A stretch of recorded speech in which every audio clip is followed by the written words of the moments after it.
Okay, so I'm here with Jonathan Edwards. Jonathan, you've obviously been in Cumbria today to launch the arts event that's planned to tie in with the London 2012 festival. I mean, what have you taken away from today, and how can Cumbria be involved? Well, I think Lakes Alive has been one of the big success stories of the Cultural Olympiad. I mean, I think last year it involved 155,000 people, £3 million of economic benefit to Cumbria. Yeah. And I think it's just a sort of project, when we bid for the games, that we envisaged would happen. That the inspiration of 2012 would cause an interest not just in sport but in arts and culture. And I think it's fantastic that the Lakes Alive is going to be, as you say, part of the opening of the London 2012 Festival on the 21st of June next year. So I think it's very, very exciting. Yeah, and obviously there's been a lot of talk of Cumbria trailblazing the way for the Cultural Olympiad. I mean, what have you seen through LOCOG to do that, really? Yeah, I mean, as I said, I think Lakes Alive has been, one of the outstanding Cultural Olympiad projects. I mean, I think in some areas, to sort of get hold of what the Cultural Olympiad means and to sort of explain it well to people hasn't always been easy. Yeah. But here in Cumbria, you've got it absolutely right, and I think there's potential opportunity for this to carry on post 2012, which I think is really, really important. So I think that's very, very strong. Yeah. And another thing which I think is important, which is some more social rather than cultural, is the whole education program with Get Set. Teaching young people about the Olympic and the Paralympic values, so that's been really, really strong.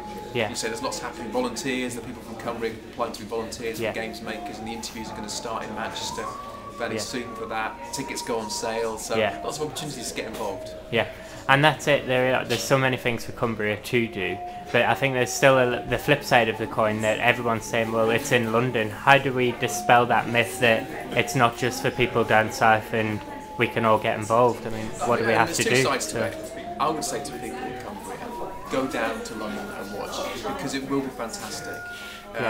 It's not that far, and there's going to be lots of deals to be done in terms of the trains allowing you to book a whole year in advance, book your tickets, book your seats. There'll be extra trains, which means you can come back on the night rather than having to stay overnight to reduce the cost. There'll be short breaks with Thomas Cook. So there's lots of opportunities, I think, for people all over the UK, particularly Cumbria, to come and watch the game. So don't miss out on that opportunity. But as we talked about, things like Lakes Alive, the Get Set education program, people volunteering from here.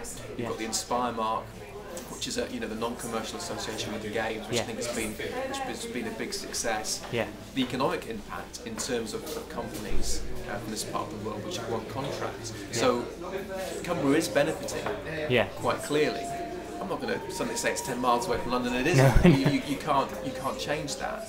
But there's been a huge amount of effort, and I think very successful effort, in bringing the game down to London. So the benefits are felt far and wide. But equally, don't miss out on that chance to go and watch.